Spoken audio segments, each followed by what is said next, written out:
Nama aku nggak usah disebut ya. Anggap aja ini cerita dari seseorang yang mungkin pernah ada di fase yang sama kayak kamu.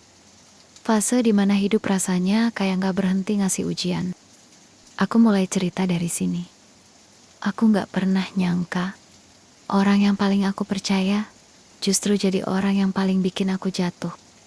Ini cerita tentang bagaimana aku kehilangan seorang sahabat. Bukan karena waktu, tapi karena pengkhianatan yang aku sendiri gak siap ngadepinnya. Aku punya seorang sahabat, namanya gak perlu aku sebut. Tapi dia adalah tipe orang yang dulu selalu aku ceritain ke semua orang. Ini loh, teman yang selalu ada buat aku. Ini loh orang yang paham aku di saat orang lain gak peduli. Kami kenal dari situasi yang lucu. Waktu itu kami ketemu di sebuah acara komunitas kecil. Dia orangnya rame, ceplas-ceplos, dan gampang bikin orang ketawa. Dan aku waktu itu lagi ada di fase hidup yang lumayan berat. Banyak beban pikiran, kerjaan lagi gak stabil. Dan aku sering banget ngerasa sendirian. Entah kenapa, dari semua orang yang aku temui, cuma dia yang rasanya bisa langsung nyambung. Kami ngobrol lama, saling cerita banyak hal, dan akhirnya makin hari, makin dekat. Bener-bener dekat. Tipe sahabat yang kalau aku hilang, kabar 2 jam aja. Dia langsung nanya, "Kamu kenapa?" Tipe sahabat yang kalau aku sedih, dia bukan cuma dengerin, tapi bener-bener hadir. Dan bodohnya, aku percaya penuh. Ada masa ketika semuanya mulai berubah. Tapi aku gak sadar. Ciao mangke. Aku pura-pura gak mau sadar. Mulai dari hal-hal kecil, dia jadi sering ngeledek aku, katanya bercanda. Dia suka bilang, aku lebay kalau cerita masalah. Dia kadang-kadang ngilang tanpa kabar, tapi marah kalau aku sibuk. Tapi yang paling bikin aku ragu adalah dia mulai sering cerita tentang mereka juga ketawa.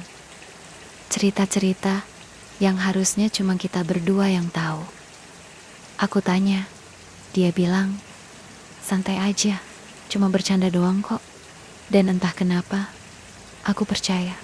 Lagi-lagi, aku percaya. Sampai suatu hari, kejadian itu datang. Ada seseorang yang tiba-tiba DM aku. Dia bilang sesuatu yang cuma satu orang yang tahu. Sahabatku. Rasanya kayak seluruh tubuh aku langsung dingin. Aku baca berkali-kali, berharap aku salah. Tapi itu jelas. Itu jelas-jelas rahasia pribadi aku. Hal yang cuma aku ceritain ke satu orang. Kaidea.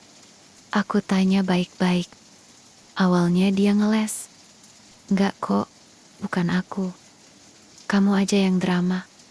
Tapi makin aku tekan, makin kelihatan dia panik. Dan akhirnya dia bilang, ya udah ya, aku cerita sedikit. Tapi cuma biar mereka ngerti situasimu. Sadeket. Padahal, yang dia bilang ke orang lain itu hal paling sensitif yang pernah aku bagi. Hal yang bahkan keluarga aku pun gak tahu. Saat itu, rasanya kayak ada sesuatu dalam diri aku yang patah. Bukan karena rahasianya tersebar, tapi karena ternyata aku gak berarti apa-apa buat orang yang aku anggap paling dekat. Setelah itu, kami mulai menjauh. Bukan karena aku marah besar, tapi karena aku capek. Capek merasa dihargai setengah-setengah. Capek selalu diminta mengerti, tapi gak pernah dimengerti balik. Tapi bukan minta maaf karena sadar. Capek memberi ruang, tapi gak pernah dikasih ruang untuk bernapas. Dia sempat minta maaf, lebih karena takut kehilangan akses ke aku. Aku tahu itu dari cara dia bicara.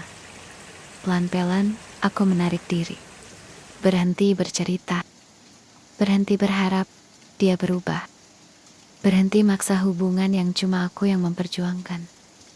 Dan Anani, setelah aku pergi, hidup aku jauh lebih tenang.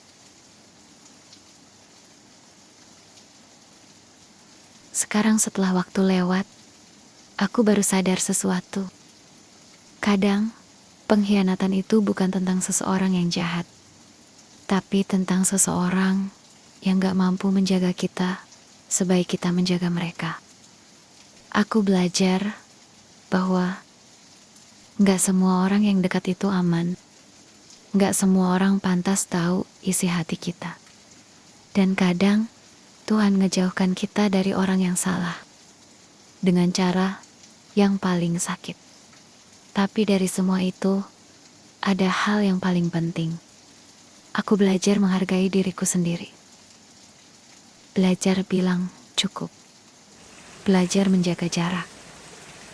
Belajar memilih orang. Dan yang paling berat, belajar untuk memaafkan meskipun aku tidak akan pernah lupa. Jadi kalau kamu sekarang lagi ngerasa dikhianati teman sendiri, percayalah, kamu gak sendirian. Luka itu memang nyakitin, tapi juga ngebentuk kita jadi lebih kuat. Kadang kita harus kehilangan orang yang salah, supaya bisa nemuin ketenangan yang sebenarnya.